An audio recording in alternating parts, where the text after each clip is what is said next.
This is Jane Auma's 8th child, born in a slum called Kibera in the heart of the Kenyan capital, Nairobi. Jane is too poor to pay hospital fees, so all her children were born like this. Her neighbours help out as best they can, but there's no one here with medical skills if things go wrong.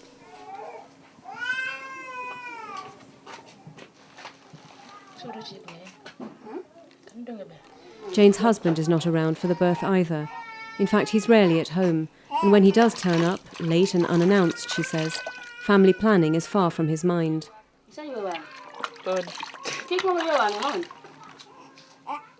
Leaving Jane with the last thing she needs right now, another mouth to feed.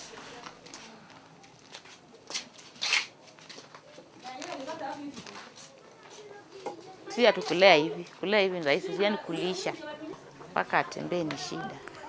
Wenye naweza kuishi na watoto wangu wapate chakula vile wenzao wanapata, wavae venye wenzao wanavaa. Kama huyo kijana mkubwa niko naye, si alifanya 8. Hakuna pesa ya kumpeleka shule, hakuna pesa ya kumfundisha kazi. Sasa hako tu. Mimi naona watanilaumu kwa sababu sijawasaidia. Vile mimi nalaumu baba yangu, ingawaje amekufa na maiti, lakini naona watoto wangu pia watakuja kunilaumu. Mama kama angetupea mahali ya kujishikilia tungekuwa hivi. Sababu kama ni baba yao ndiye angeweza kuwasaidia na baba yao ndiye amewaacha. Na sasa yeye mambo yake ya kurandaranda inafanya anaacha watoto wake. Sasa huwa nakasirika.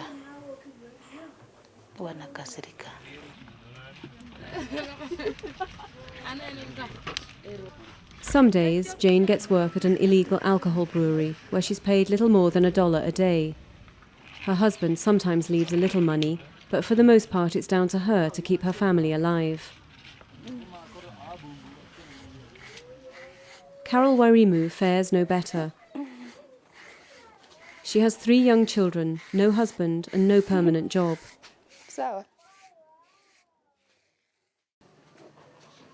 Every morning, Carol gets ready to go out in search of the casual work she needs to make ends meet.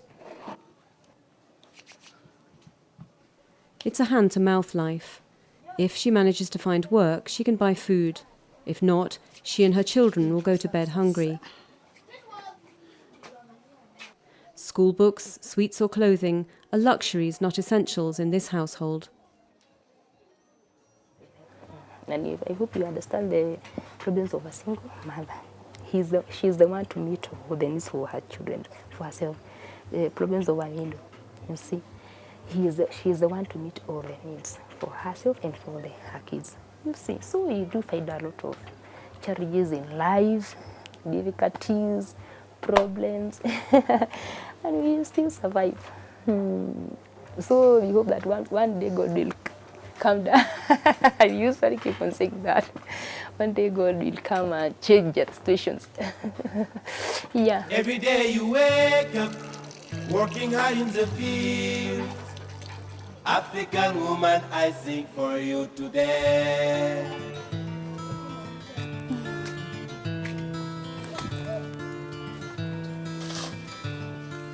But for now, Carol must rely on herself to change her situation. So every day she braves the alleyways of Africa's most crowded slum, hoping to find a job washing clothes. Worldwide, more than 1 billion people live in slums, as many as 1 million of them in Kibera. Every day you wake up, working hard in the field. A majority of them are unemployed, meaning hundreds of thousands of people all struggling to survive. Every day you wake up, working hard in the fields. African woman, I sing for you today. So however little she's paid, and regardless of the weather, Carol washes as if her life depended on it. In fact, it does.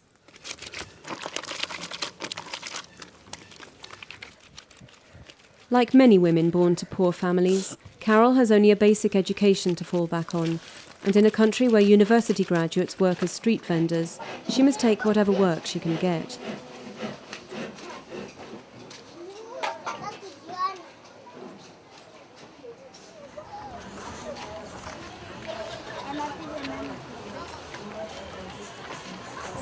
What normally makes me so down is when I find that I don't have something in the house for the kids to eat. I don't have something for me to eat. And I don't have a hope of where I'll get that rent for the dad to come. Because the dad won't accept to tolerate you for 2 months. Every time he's at your door knocking. He doesn't want to know how you are staying, what you have, what you don't have. Okay, I have these kids.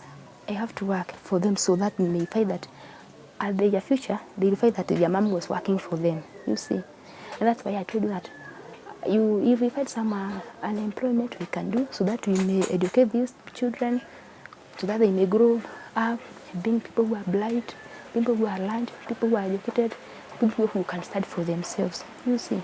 So I can say that my future is most focused on my kids. Carol doubts there's much she can do to turn her own life around, but she's determined that life will be different for her children. If she can at least give them the chance of a better life, she reasons, then her own won't have been entirely in vain.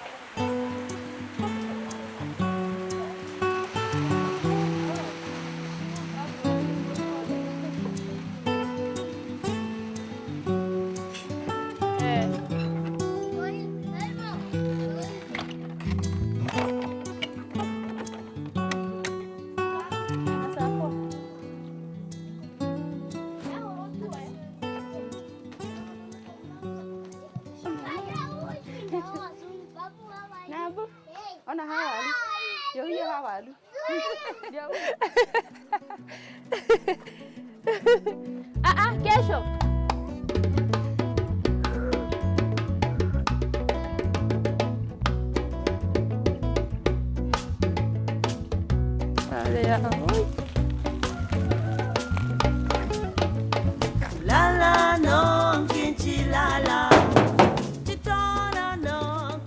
Carol and a friend are trying their luck in the wealthy Nairobi suburb of Langata, cold selling their services door to door.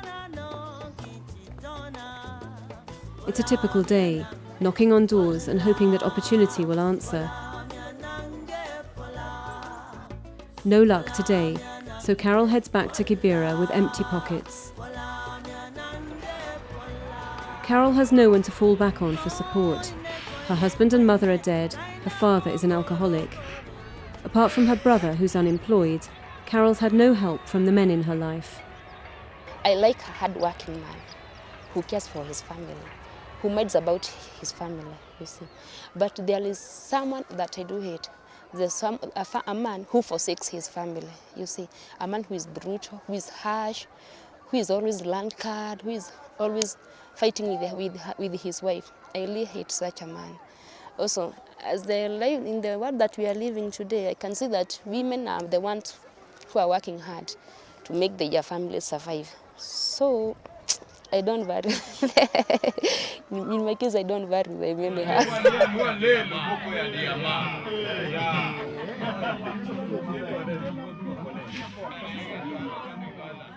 For many of Kibera's men, this is a typical evening. Back from work or job hunting, they spend their nights and meagre earnings in illegal drinking dens like this.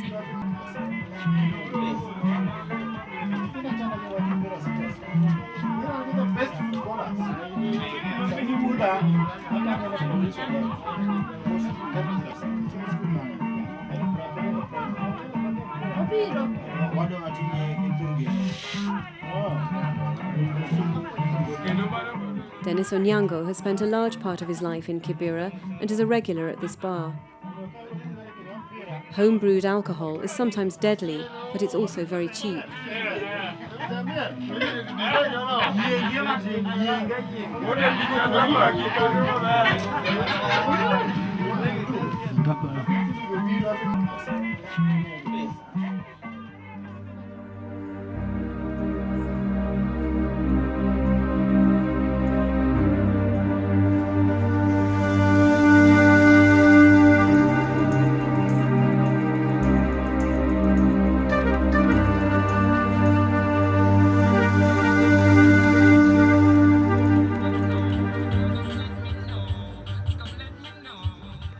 Dennis fell into poverty when his father left his mother for another woman.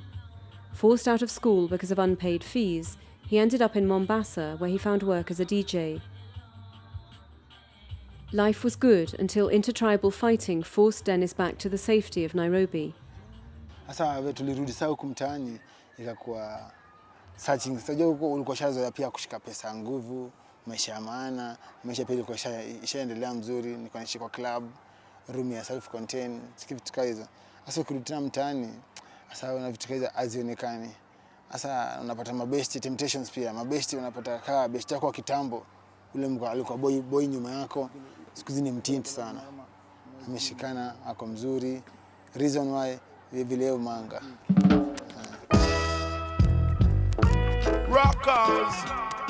Rockers ain't no crackers. Musical days, real carbons, eh? Teriye nga marwa. Him broke one skank on the goalie bank. Me say them broke. Soon after he got back to Kibera, Dennis settled into a life of idle days spent smoking with friends and practicing his rhymes. Every day.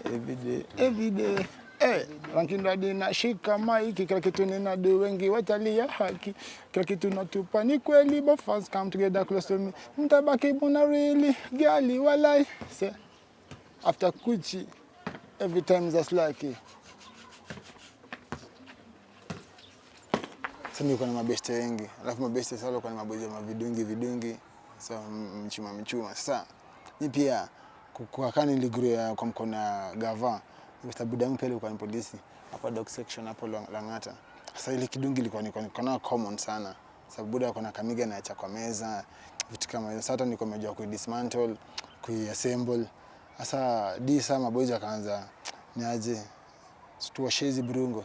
Sasa nikaanza geta wax ya kuziosha kwenye ma cleaning nini. Sasa couple of hivyo sasa pia time pia maboys wamekosa partner, pengine wanataka kwenda biashara kaya mtu mwingine au kwa mtu tatu. Pengine uko umeenda uko umestaiza masama ndio kama niaje. Sitende hivi bana itakuwa ni kitu ya dakika 5 hivi inaishaisha. unaenda una hit ya kwanza unapata inakuwa successful. Sasa hapo ndio inaongeza ya pili sasa na ya tatu. Alafu ya nne, alafu sasa unakuwa used to. And the natty dread gang. No ballad cannot sat up on the natty dread bandwagon outside. Do not sat up on the natty dread bandwagon. With such high levels of unemployment, many young men turn to crime as an obvious ticket out of poverty. Many end up in prison or dead. Bandwagon outside. Do not sat up on the natty dread bandwagon. Not at all outside. Leaving women like Carol to pick up the pieces. Yes, I have said that I'm a single mother, I'm a single parent. I'm the one who has to meet all the needs of the kids. Also, I'm HIV positive. The biggest problem in this case of being positive is that, like I said, most of the times you are very weak. You don't have enough strength to work, or you don't have enough strength to meet all the daily needs that you're supposed to do.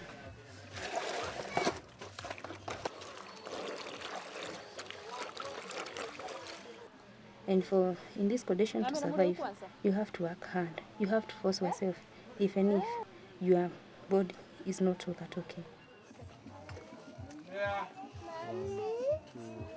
Carol had no idea that her husband was dying of AIDS until he finally confessed to her on his deathbed. Overnight, her life changed. And having already lost her husband, she then lost the support of her family as well. Carol was living with her husband's family when he died, but they threw her out of the house when she told them that their son had died of AIDS and that she was HIV positive. Carol was left with no choice but to go back to her own parents' house. The reception was not a warm one. My mom had passed away an year earlier before my husband. So I happened to stay with my father, who was so harsh, so harsh, because he could insult me, so being that you went to a prostitution, that's why you contracted and this and and me, I knew my best that I got married to a man with whom I never knew that he was like this, and that's why I happened to got this. Yeah, so you found a lot of stigma in the up country. Okay, I happened to learn that in rural areas, there are some good facilities that are being provided to those people who are positive. And I decided of myself, okay, the big intention that I had is how I can regain my strength and I can prolong my life. I could understand that there are some tablets that medicines that are being given to those people who are positive, and they are becoming healthy, they are becoming good and strong. But in the up country, you could not find any, you see. So I decided because I had lived in Kibera earlier, I decided also to come back in Kibera. You see, you find that most of my neighbors could talk well to you, could support you, could help you, could understand you in other way. But in the up country, it means a lot of stigma from your relatives, from whoever. But reduced stigma and free access to antiretroviral drugs are just about all that's good about Carol's life in Kibera. If she succeeds in getting work 3 times a week, she's doing well, and even then the money's not enough. Often the kids fall asleep waiting for food that will never come.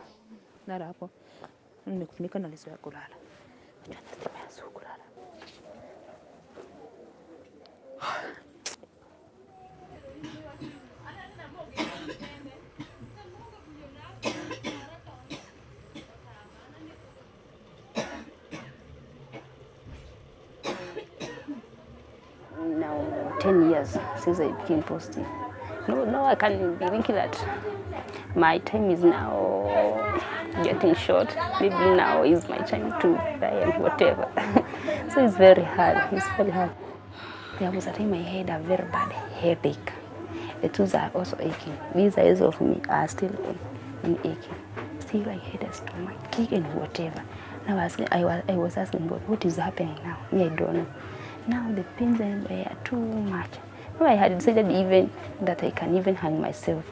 Then at the birth of I hung my kids, and then I hung myself, so that if I die, and I don't want to also to leave my kids behind. So I have decided, so Not once. Because me, I hate pain. I hate pain.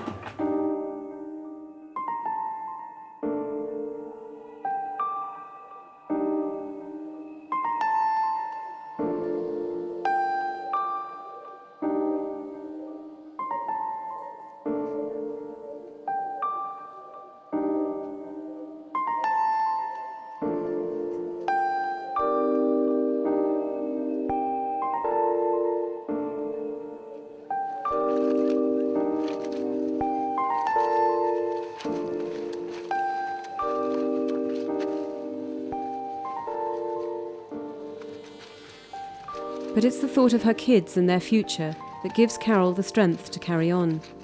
So she keeps washing and keeps hoping.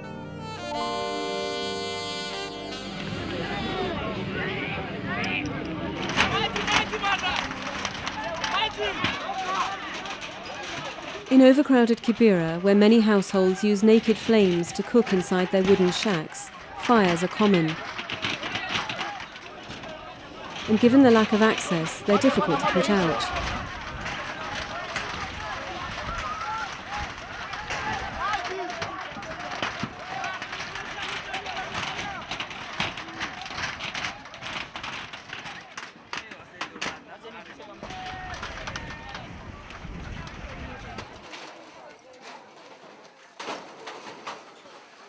Looters are drawn to steal whatever escaped the fire. There was a time when Dennis would have been one of them. But today he's come to help the shocked victims.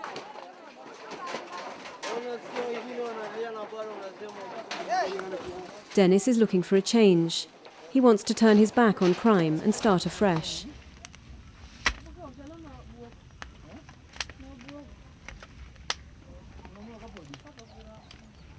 These days he spends the morning cooking donuts, trying to earn an honest crust.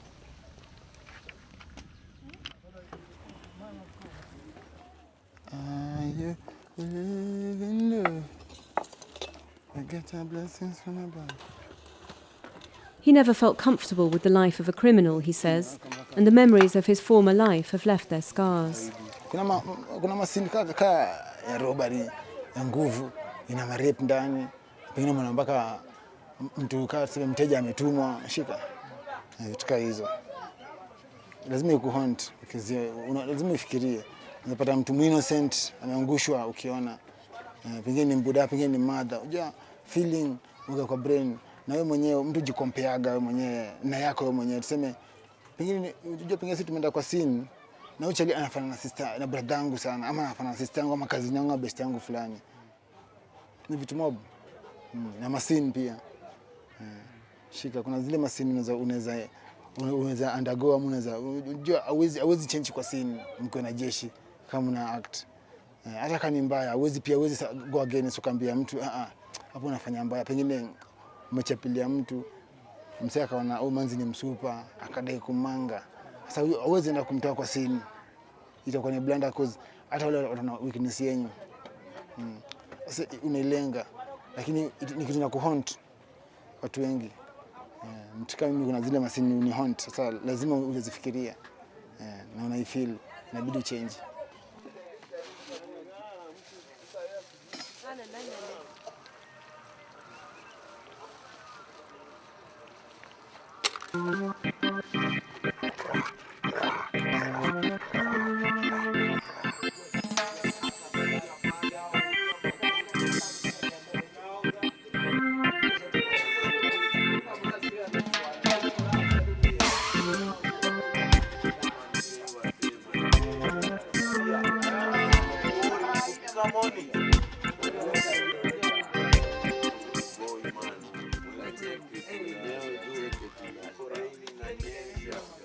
But Dennis finds it hard to break links with his past.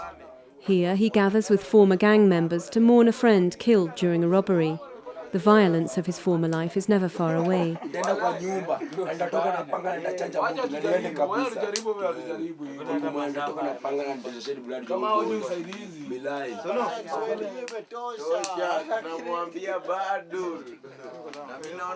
Ule boy wa kwanza Kena, huyu ni pawa yetu mtaani sana. Ni basi tumegrow na yeye, tumesurvive, tumeingia naye bush. Kisa ile tamaa kiasi, ma temptations. Sasa kila mtu pia enda searching na kila mtu ana ujanja wake. Sasa yeye mwenyewe I think I have a shortcut hivi. Sasa ile jeshi yako na groove nao ilikuwa ni ya maovu tu.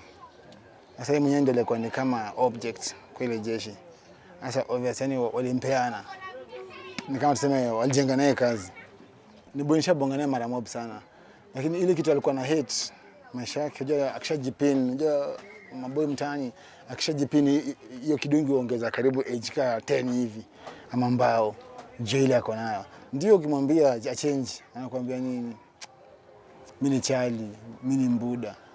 Hata ile jina boy ako napenda, alikuwa anapenda jina Mbuda, ashika jina kawaida.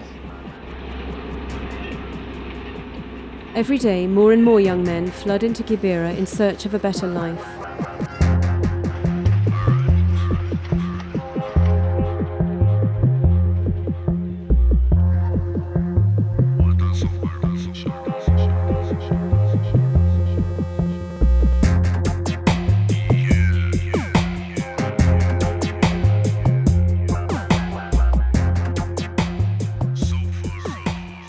For a man committed to a new life, Dennis is still prone to the temptation of an easy buck. A fence divides Kibera from the rapidly disappearing Ngong forest. Wood is a valuable commodity, and Dennis braves armed forest guards most nights to cut trees to sell for firewood and house building.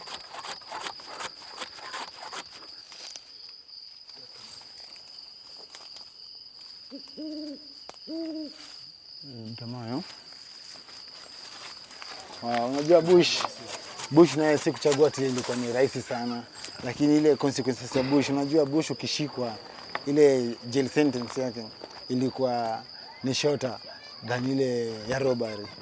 Na ukitumia hard work sana bush, wewe endapo na get kitu ya maana kuliko ule mtu ameenda kusema kama mjengo. Sababu ule mtu wa mjengo ni mtu ameamka saa 11 ama saa 12, ameenda job, amerudi mpaka jioni sababu ya 150 ama so. Na wewe bush ukirauka branch moja inaweza kutolea so 2. Na unaweza rauka upige trip 2. Na hiyo within 4 hours ushamaliza hiyo kazi. Unaona? Which means within 4 hours umegain kaso 4.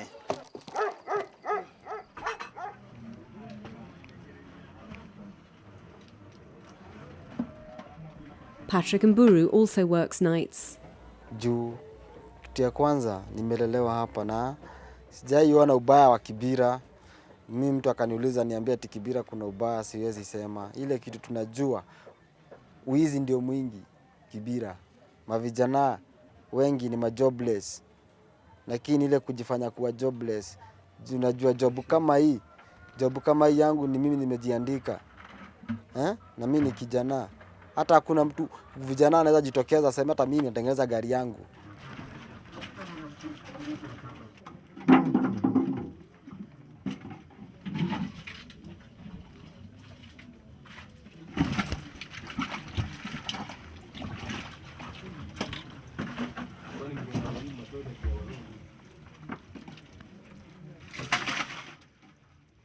Mburu empties toilets for a living. Most toilets in Kibera are privately owned, and residents must pay to use them. Toilet owners usually wait until they're overflowing before calling Mburu in to empty them. It's a dirty job, but the money is good, and Mburu says he's proud of the fact that it's a business he's built with his own sweat. Mamangu na babangu, unajua bila kusema uongo, walikuwa ni drinking master na drinking woman, yani watu wa kulewa. Kila saa ulevi, utajui mtoto amekula nini. Kujiruhisha tu na pombe, hakuna kitu kingine.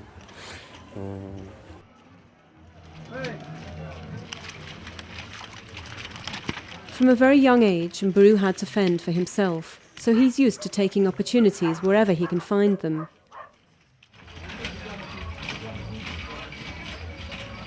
There are so few toilets in Kibera that on average each one is shared by more than 1,000 people. They fill up quickly.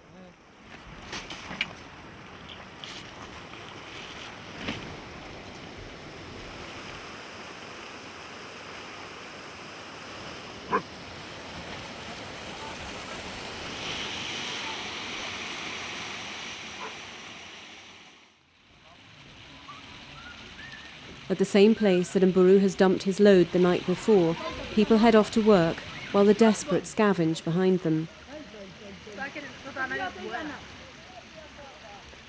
Most slum dwellers never finish school and end up trapped in poverty. And that's why Mburu is adamant that his kids will get an education.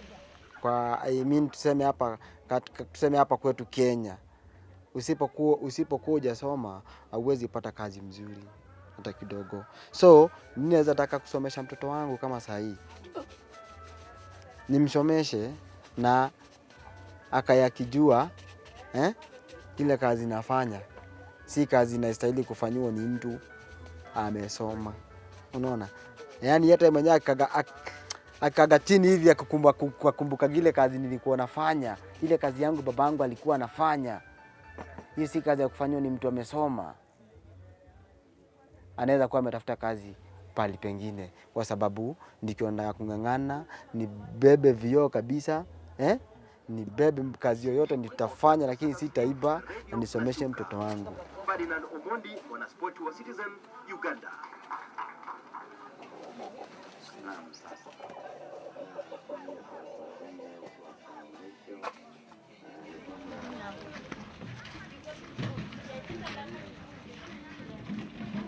Abdul Kasim is another man who believes in the importance of education. Abdul works as a telecoms engineer, but puts most of his income into a free secondary school for girls that he started in January 2006. Primary education in Kenya is free, while secondary is not, meaning most kids leave school with only a basic education. I saw there was no gender equity between the girl child and the boy child here in Kibera. And at that level, at that small level that I was, I thought like we should start making these girls do things that these men can do, and they can do it fairly better. So we started a girls' soccer team. Then as the girls went through their primary education, because I started it with girls who were like 12-year-olds, 13-year-olds, they went through their primary education. Then most of them never made it to secondary. Then all the challenges, the bad things that happened within Kibera, saw some of them getting into early marriages, others just got pregnant.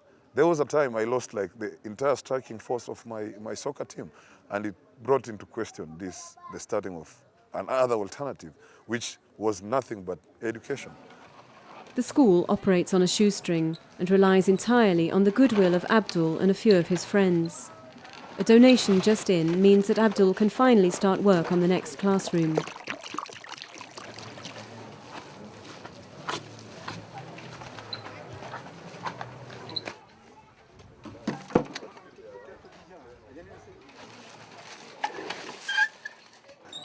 I'm always under pressure. I'm always under pressure because it's the end of the month. And as I go and pick my paycheck, I keep asking myself, what paycheck do I have for the teachers? No, this is one constant challenge that I always have, especially when it comes to the end of the month. So like last month, we got some little money to pay the teachers. As it stands right now, and it's the 30th, there is nothing coming up for the teachers.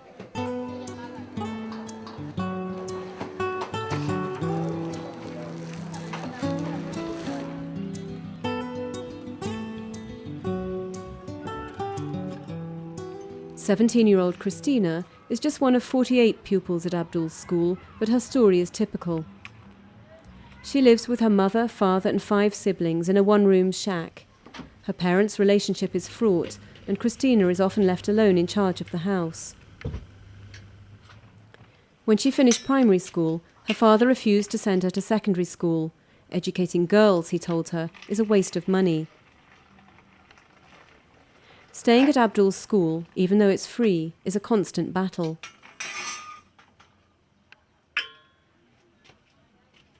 My dad wants everybody to just drop out of school. He complains that you don't have money, he's sick, I don't know. I don't know why he don't want us to learn. Like me, he wants me to go and look for a job to feed my brothers, and I'm too small to go and just earning money now.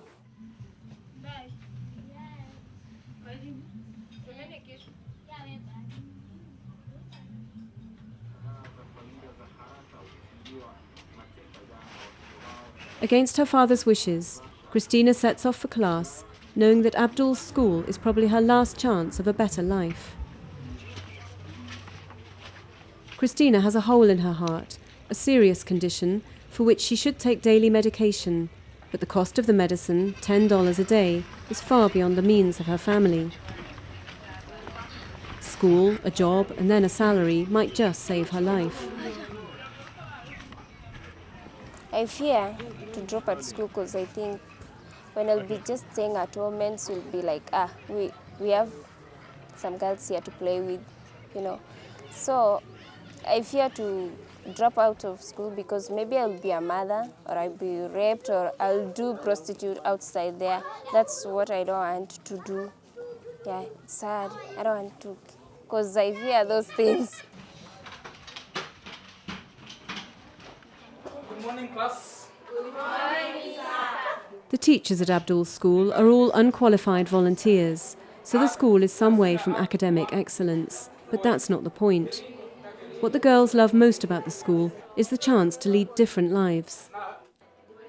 My life has been changed since I came to this school because the way I look my parents, the way they are living, I don't want to live the same life that they are living, you know. I want to improve. I don't think it's a good thing girls to drop school. Even if not girls only, even boys, we have to be educated so that for our future we may at least be good parents to our children too. Yeah. Abdul has put not just his money but his heart into the school. If he wanted, he could knock down the school tomorrow, build houses and rent them out for a tidy profit. But instead, he puts the girls' education first. With the lack of proper education, probably this vicious cycle of poverty will keep increasing. And that is why the only way to cut down this vicious cycle is really to educate these children.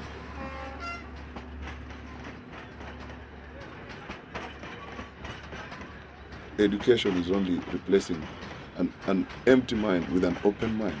Just need to make their minds open and show them that there are so many alternatives out there. There are so many opportunities out there. There are so many better ways of doing things out there. Abdul could leave Kibera tomorrow if he wanted, but he thinks running away is not the answer. The problems of the urban poor, he says, are everybody's problems.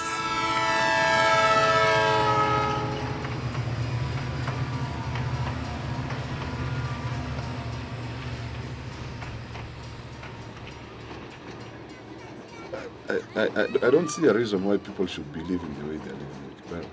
And not only in Kibera, but in any other slums. There is no reason, there is no justification. If there was an equitable distribution of resources all over the world, chances are there would be a more peaceful world. Because this inequality is mostly what brings a lot around hatred. That's, as I was speaking about Kibera, if this issue cannot really be handled, at some time, this problem is going to come knocking on people's door. And those who think that it's not their problem, they might be surprised one day when the problem comes knocking on their doors.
Subjected to money, but you see, Jah make money, man make money.